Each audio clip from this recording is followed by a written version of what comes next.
Investigation is underway right now after a body was found in an empty home in Lexington. Yeah, it happened at the corner of Winchester Road and Man of War. The details of what happened are limited, but WKYT's Jessica Umbro has the latest on the investigation.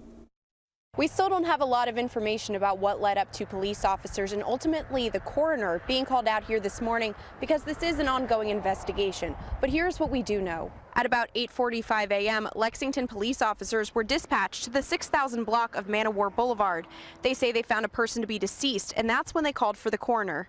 At this time, neither Lexington police nor the coroner have released any information about the person's identity.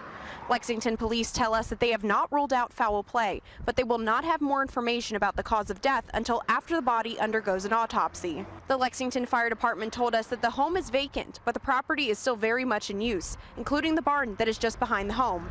At about 11:30 this morning, the owner of the property actually drove by and locked the front door of the home, as you can see behind me. However, there is still much that is unknown as to what led crews to be out here for about 2 hours. Lexington police tell us that an autopsy on the body could happen as early as tomorrow. In Lexington, Jessica Umbro, WKYT.